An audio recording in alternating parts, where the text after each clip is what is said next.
priorities now, regardless who the majority is in the House. Single-payer health care, people over corporations, and jobs that last. But I will tell you that being the majority party in the House of Representatives would be very enjoyable because we could create a balance against what I believe is a very unbalanced president. When I first decided to run for office, it was due in large part to Donald Trump's initial draft of the travel ban, which was a Muslim ban. Don't ever let anyone tell you different. And teaching government every day, I looked at that and I saw that as the most clear and obvious violation of the Establishment Clause in the First Amendment that I'd ever seen. And I actually used its failure to teach my unit on checks and balances that year. But then it wasn't so much that he was ignorant of the Constitution, it was the fact that his response was, hey, let's break up the Ninth Circuit Court of Appeals, right?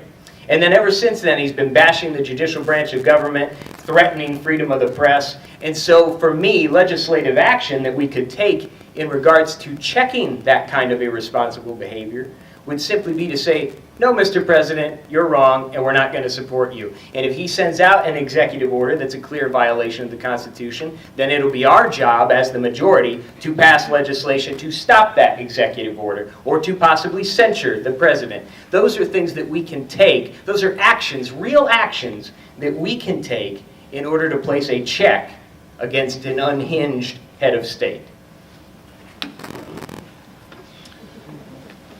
So thinking about this majority feels pretty good, doesn't it? Finally.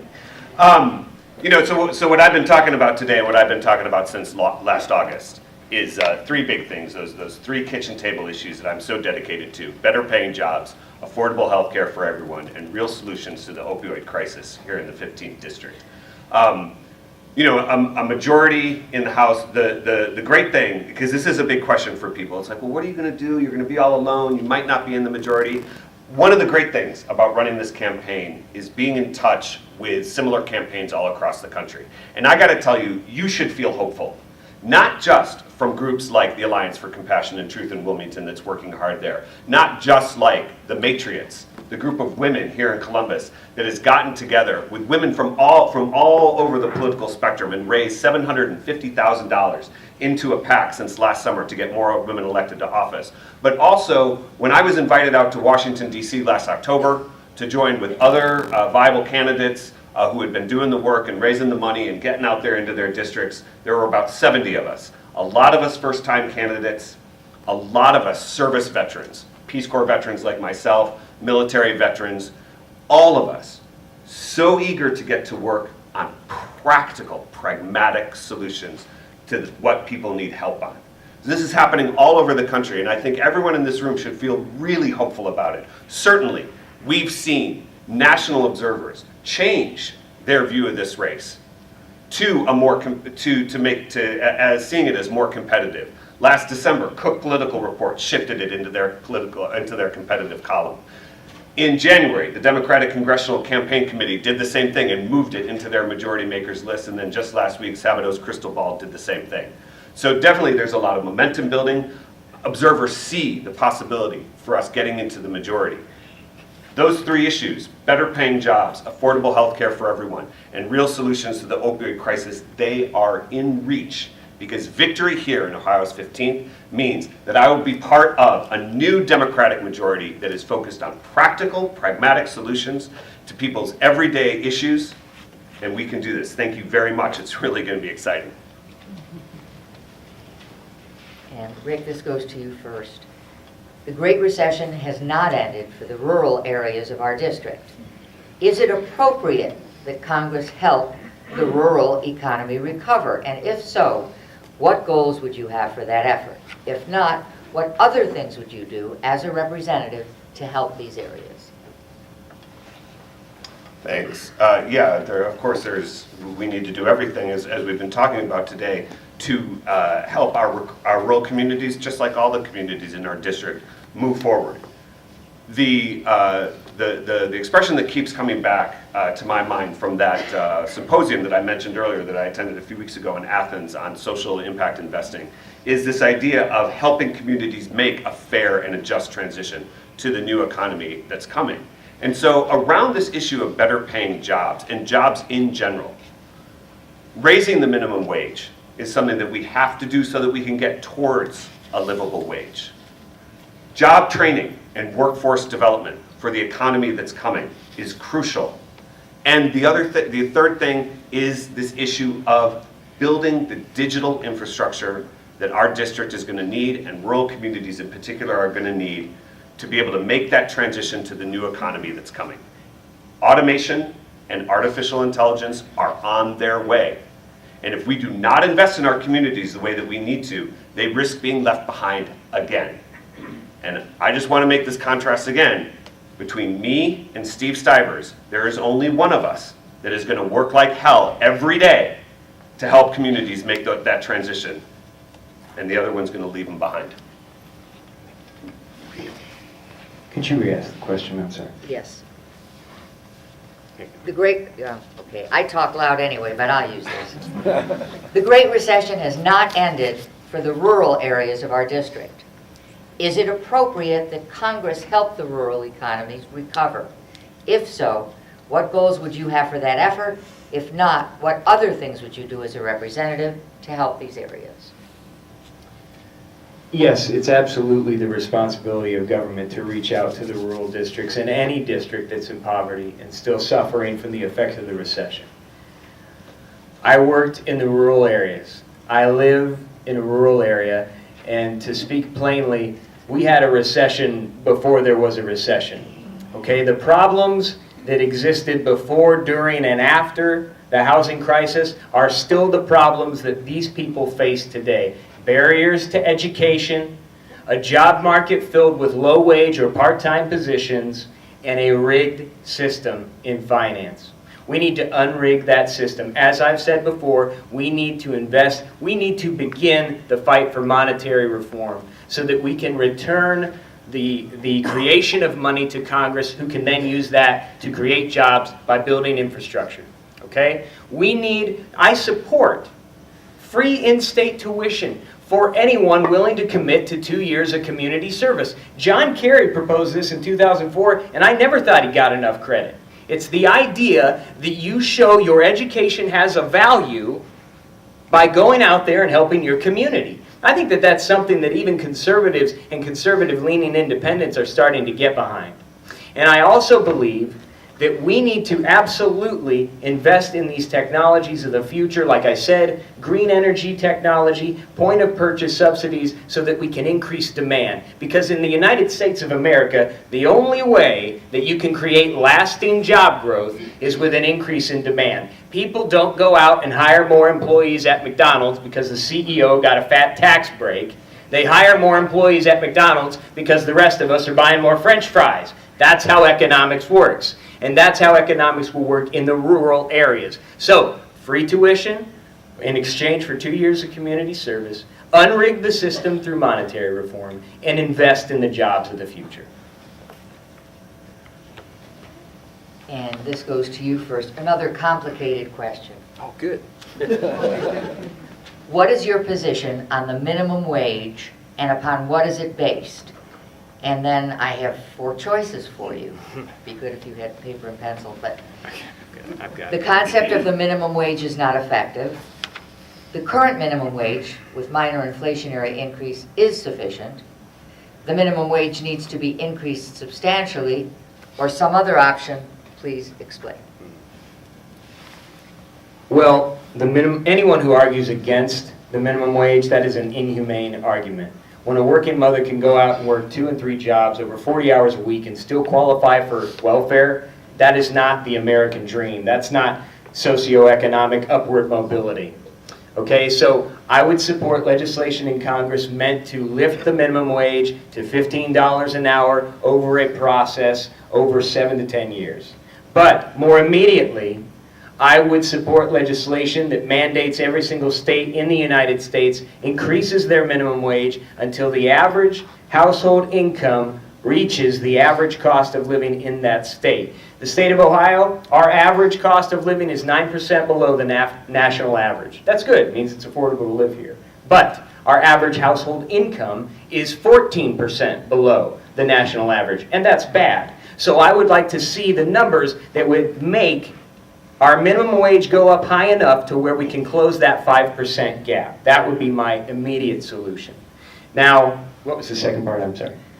Current minimum wage with minor inflationary Yes. increase is sufficient. Gotcha. So what we need to do to protect these minimum wage jobs once the wages go up is defending organized labor and unions. What good is a $15 an hour minimum wage if you lose your job next week? Now, my first good job was with the UFCW. I was bagging groceries and pushing carts at Kroger in Athens. Not super glamorous, but I knew that I was protected by a union.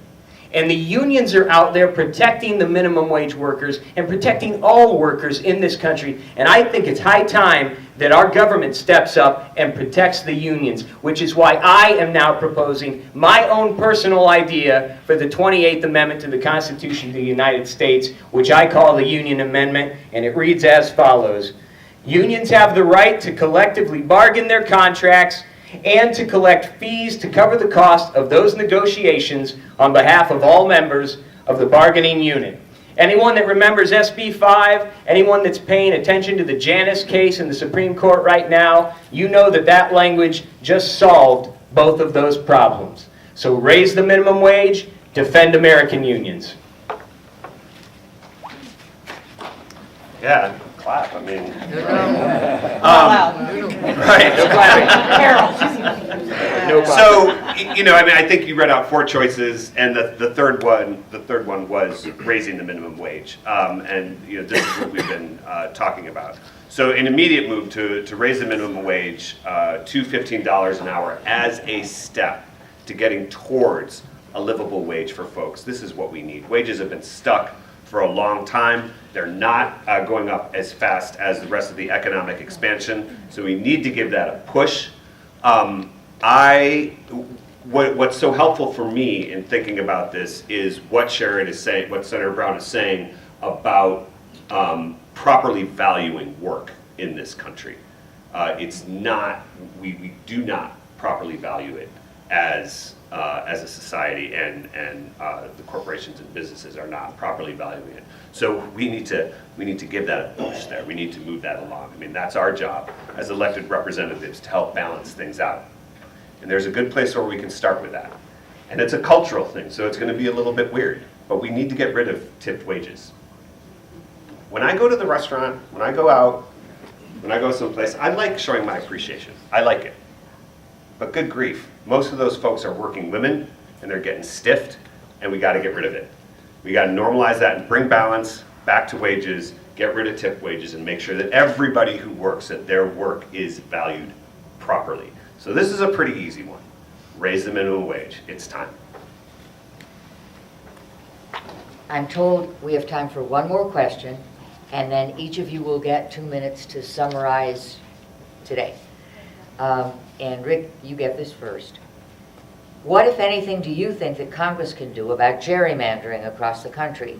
Would ending partisan gerrymandering help voters, help other political parties than Democrats and Republicans? It is definitely time to get rid of partisan gerrymandering, right? And I've been very inspired by the work of the fair redistricting effort that's gone here in Ohio. Really, I mean, a round of applause to all of you, because so many of you collected those signatures and were able to negotiate effectively with Republicans for this issue that's now going to be before us in May. I mean, really awesome job, everyone, right?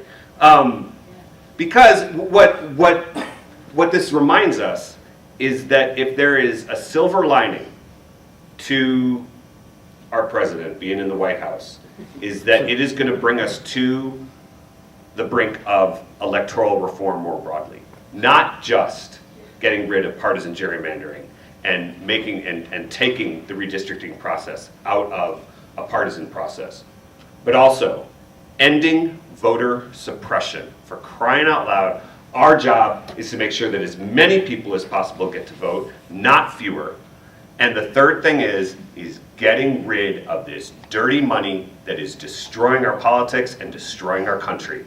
So gerrymandering is part of that. We have an opportunity, maybe, if we can hang on and stay strong in the face of what this administration and its supporters are pushing towards us, we will have an opportunity to make those electoral reforms. It is not going to be easy. These guys are not giving up. They won. Trump is in the White House. Bannon is still there. The Mercers still have their money. And we just saw in that the news that broke yesterday about Facebook and Cambridge Analytica. I mean, they are way ahead of us in a lot of ways. But they don't have our strength, they don't have our passion, they don't have our numbers. We have an opportunity to do this. I couldn't be more proud to be part of this. So yes, partisan gerrymandering, we have to do something about it. It's part of larger electoral reform, as long as we can get in there and stay strong in the face of what's coming and make the changes. So yeah, gerrymandering is really bad. Gerrymandering is a problem. It's undemocratic, it's unfair, and most importantly, it discourages our participation in the democratic process. And what we're doing right now in Ohio, I believe, is going to be a form of a solution. It's going to make things better, but ultimately I have a concern that will simply be a temporary fix. And as offices change and judges change, things will change. And I am concerned that we'll end up in another situation where they find an even more intricate way to manipulate the districts in this country. But what if there was a better way? What if there was a different way? I believe in something called ranked choice voting. Raise your hand if you've heard of this. Okay. Ranked choice voting essentially would be if Rick and Steve and I were all on the same ballot and you walked in to vote, you would rank us, options 1 through 3, top to bottom. Now imagine that you're sitting in this room next to someone who just voted and did the same thing. And let's say you really loved Steve and really hated me. And let's say the person sitting next to you really loved me and really hated Steve. So your top 2 choices are opposite, but you both put down Rick as your second choice. And so ultimately what ends up happening is Rick becomes your congressman. I'm oversimplifying all of this, by the way. And, but we all feel like, yeah, right. We all feel like our voice has been heard. Okay? This is democratic. It's voter-centric. And I think that it sort of makes gerrymandering irrelevant and brings Democrats and Republicans back together on speaking terms. Not only that, but it promotes an environment where third-party candidates can succeed, thus expanding the marketplace of ideas. And in the United States of America, you cannot have too many good ideas in a room. Thank you. Okay, 2 minutes each. Rob first. Rob first. Got it. Okay. You can never get to every single issue in a forum. And there are so many issues in this country. If we sat here for 8 hours, we still wouldn't get to every single issue. So let me just run through 3 of them really quickly here. Okay? Defend public schools. Defend your public teachers. Defend the students that are in public schools, because I believe that public education is the shield of democracy. All right? We need to support the dreamers. We need to provide pathways to citizenship for those who are in this country who have not committed terrible drug, sex, or violent crimes. They simply came here to try to make a better life for themselves and their families. Would we have done any different? I think the answer is no. And then finally, I think that we need explicit language in the Constitution protecting the LGBTQ community. Clearly the 14th Amendment, which was good enough to get gay marriage legal, was not good enough to prevent those folks in that community from being fired from a job just by being who they are. So I would support an amendment that would specifically defend the civil rights of the LGBTQ community. Those are the 3 issues I wanted to say before we were done. I want to thank everyone again for being here. You do not have an easy choice to make, but the point is that you've got 2 good choices to choose from. So when you go into the voting booth on May 8th, just ask yourself, who does Steve Stivers not want to have to see standing across the debate stage? And then that'll give you your answer. Maybe it's me, maybe it's Rick, but ultimately, it's a bad deal for Steve. Thank you very much.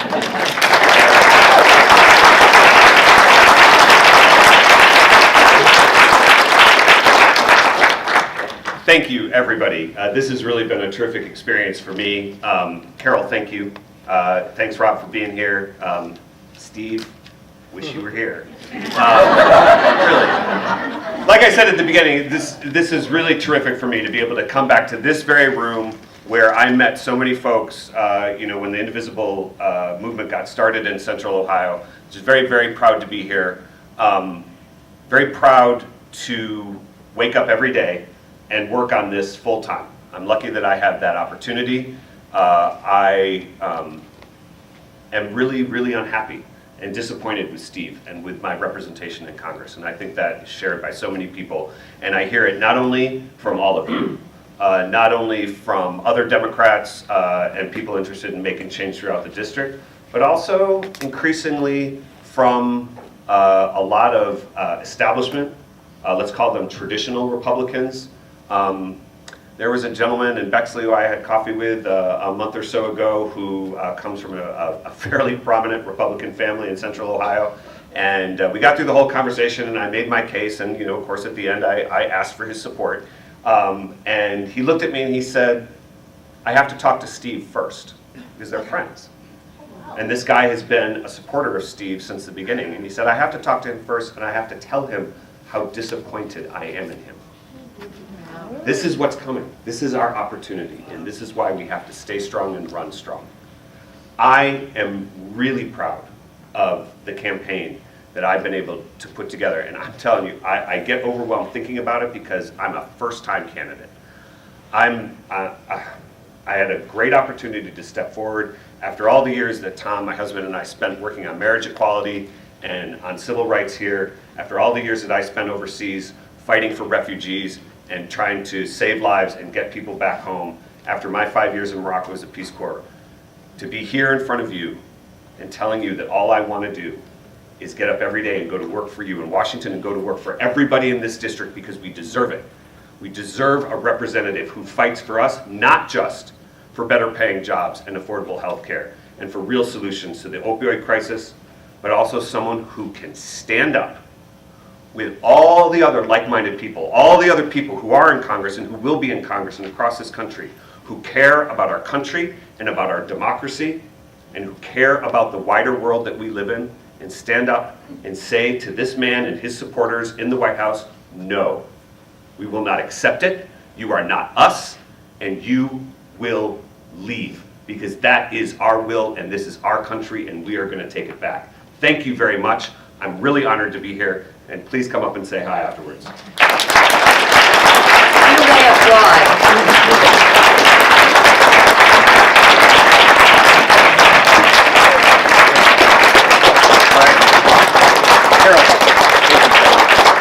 Please, you're staying. Please come and talk to these two